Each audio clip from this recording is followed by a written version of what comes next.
गंजाम जिलार दक्षिण घुमुसर बनखंड अधीन बड़गड़ वनांचल उभय गजपति और कंधमाल जिला सीमांत एटी चलीथिला काठ माफिया राज किंतु गत किछि मास हेबो काठ माफिया नीद हजाई देछि वन विभाग।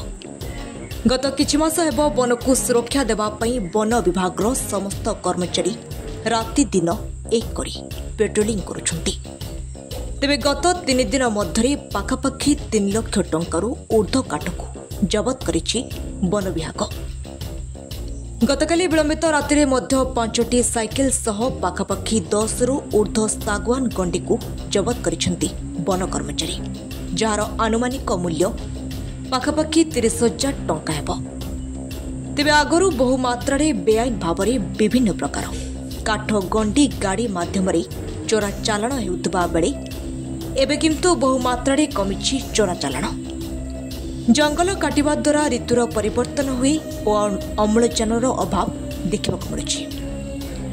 तेणु एही कामरू काठ माफिया माने निवृत्त रही अन्य कामरे मनोनिवेश करबा पई कहिसंती बड़गड़ वनांचल अधिकारी अंजन कुमार नायक।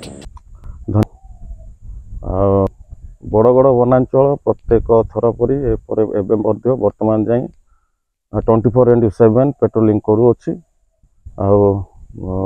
पेट्रोलिंग करथिबा समय जहाँ भी किसी इल्लीगल ट्रांसपोर्टेशन होची ताको आमे सीज करूछु, जोटा कि गत दिन मानकरे टिके माफिया मानकर प्रादुर्भाव बढ़िथिला। अनेक धीर साइलेंस रहिला परे आमे पुनर्बार पेट्रोलिंग भी आरंभ करदेलु। तो प्रथम थर पई 16-17 तारीख दिन पाहांतिया समय 4टा-5टा बेलू से खारीपल्ली बोली गोटे गाँव अच्छी से गाँव में पटा रिक्शा द्वारा 8 गंडी गंभारी गंडी नहीं चलाचलन होता। से समय आम पेट्रोलिंग टीम पहुँची एवं ताको काबू करिवारे सफल होइछि। एवं सही दिन ही संध्या समय पुनर्बार गोटे खबर पाइथिलु आमे जोटा कि इलीगल ट्रांसपोर्टेशन होउछि आ सेही व्यक्ति जनक ताको अनलोड करके पळैथिले, किंतु ताको मध्य आमे काबू करिवारे एवं आम हत्यारे आनिया पई आम जो जिम्मारे आमे रखलु, जोटा कि 20 खंड टिक लॉग को आमे सीज करथिलु। एवं काली जेहेतु गाड़ी रो प्रादुर्भाव कमिबारु लोक पुनर्बार साइकल रे मध्य नेवा पई चेष्टा करथिले, किंतु गत काली आमे 5 गोटी साइकल सहित 10 खंड सागवान लॉग जबत करियो। तार अनुमानिक मूल्य हम दिन दिन कहीपर कि प्रथम गाड़ी ट्रक ट्रक चाहूला कि बर्तमान साइकेल को पलैनी गोटे भाव कहीपर कि काठ माफिया कमी अनुभाग सक्रिय रही निहत बहुत अंश कमी कमी कौन होनी कहले भी अत्युक्ति हेनी, कारण ये जो साइकेल फाइकल जो नौ जेहेतु लाइवलीहुड बोली भाव देइछंती सेथिपई से माने साइकेल नौ, कारण गोटे गंडी बिकिले से नियर अबाउट 1500 रु 2000-2500 टंका मिलूची। तो से पैसा लोभरे लोक मैंने एपरी कार्य करूछंती, किंतु आमे सहित लाइवलीहुड पई गुड़ाई कार्य मध्य करूछु। अन्य बहुत लोक मैंने से काठ बेपार छाड़ी से माने हमर डिपार्टमेंटल कार्य रे योगदान कर सारे।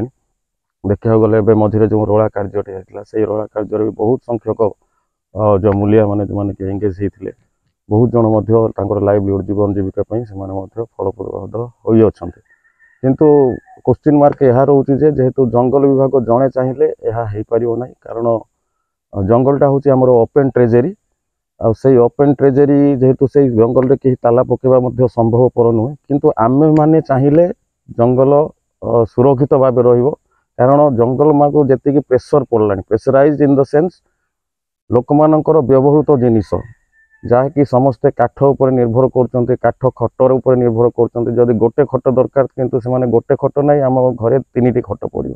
तो जो द्वारा कि अधिक परिमाण रे जंगल कटा जाउची किबा चोर मान प्रादुर्भाव बढ़ुची, जेहेतु डिमांड बढ़ला से माने आ जंगल को द्वारा कौन मिलूची आमर उपकारिता कौन ताहा जानु नांती, किंतु स्वार्थ अनुसार से विषय कर लोक मान कहवाक चाहे जे ये जंगल ऊपर जो प्रेसर पड़ी जमती कि जाल काठ सरकार उज्ज्वला योजना कले, किंतु बर्तमान आपण मैंने देखिए गाँ गुड़िक गैस थी से जंगल को प्रेसर दौरान जंगल जाणी काठ आणुंट। मुझे लोक मान से विषय बुझाऊँगी आमको निहाती समस्ते मिसी जंगल प्रेसरटा कमेवा पड़ो जी भी व्यवहृत जिनिस काठपत्र जहाँकि आम मैक्सिमम यूज करूँ से जदि जिते आमर साधारण जनता जे भावे जे नाई आम आमर जो उपकरण गुड़ी को कमेवा कहले निहाती जंगल तार चाहिदा कमिजिव एवं जंगल सुरक्षित रहिबो किंतु आमर दायित्व जहाँ 24/7 मुझे आसवा दिन चली मोर पारु पर्यंत